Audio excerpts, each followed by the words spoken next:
HSC 2025 পরীক্ষার্থীরা, আজকে আমরা তোমাদের মনোবিজ্ঞান প্রথম পত্র একেবারে ফাইনাল সাজেশন দিয়ে দিব।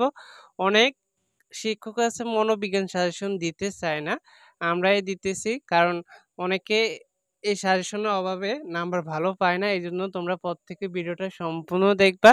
মনোবিজ্ঞান প্রথম পত্র আজকে দিব, তোমরা 2-1 দিনের মধ্যে মনোবিজ্ঞান দ্বিতীয় পত্র পেয়ে যাবা। হ্যাঁ, আর অবশ্যই কমেন্টে জানাবা কোন বিষয়ে তোমাদের সমস্যা আছে, কোন বিষয়ে সাজেশনগুলা লাগবে।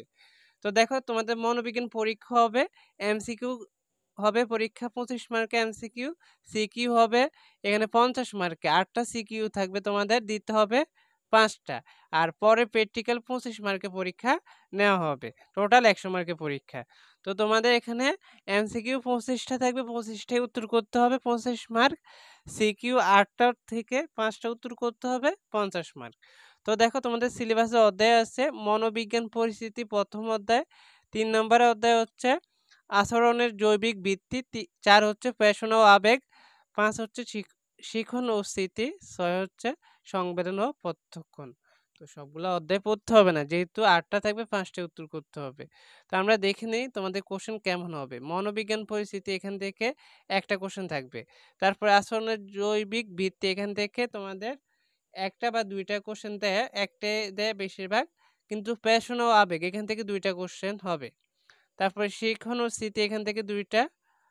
তারপর হচ্ছে সংবেদন ও প্রত্যক্ষণ, এখান থেকে একটা বা দুইটা কোশ্চেন হয়।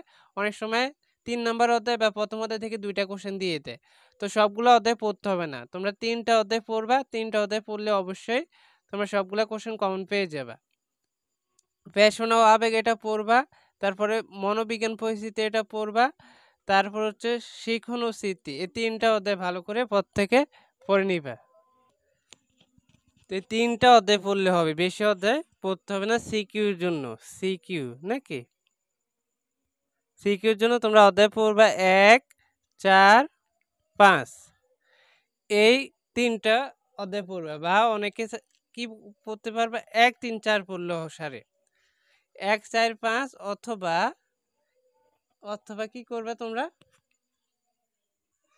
1, 4, 5 অথবা 1, 3, 4, এখান থেকে যে কোনো 3টা অধ্যায় পড়লে হয়ে যাবে। এটা হচ্ছে সিকিউর জন্য। আর এমসিকিউর জন্য সব অধ্যায় পড়তে হবে। এমসিকিউর জন্য 1, 3, 4, 5, 6 এই 5টা অধ্যায় ভালো করে পড়তে হবে। তোমাদের পরীক্ষার আগে আমরা অবশ্যই সাজেশন দিয়ে দিব, এমসিকিউ সাজেশনগুলো পরীক্ষার সময় দিয়ে দেব। ওইগুলা তোমরা পরে পাবা। আগে তোমাদের মেইন বইগুলো ভালো করে পড়তে হবে। মেইন বই পড়ার পরে যে টেস্ট পেপার আছে, তারপর হচ্ছে তোমাদের যে বিগত সালের প্রশ্ন আছে গাইডে, ওইগুলা পড়ে নিবা, তাহলে তোমরা প্রত্যেকে কমন পেয়ে যাবা। এমসিকিউ ভালো নাম্বার পেলে তুমি খুব সহজেই প্লাস পেতে পারবা, কারণ তোমাদের এখানে প্র্যাকটিক্যাল আবার 25 মার্ক আছে। প্র্যাকটিক্যালে 22, 23, 24 অনেকেই অনায়াসে পেয়ে যায়। এই জন্য এমসিকিউতে ভালো নাম্বার পেতে হবে এ প্লাস পেতে হলে। প্র্যাকটিক্যালে যদি নাম্বার থাকে তাহলে এ প্লাস পাওয়া খুবই ইজি হয়, সায়েন্সের মতো।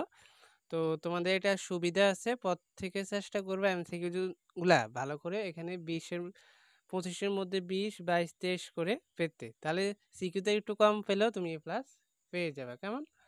তো দেখা হচ্ছে আমাদের পরবর্তী ভিডিওতে। আর তোমরা অবশ্যই কমেন্টে জানাবে কোন বিষয়ের সাজেশনগুলো লাগবে। ধন্যবাদ সবাইকে, আল্লাহ হাফেজ।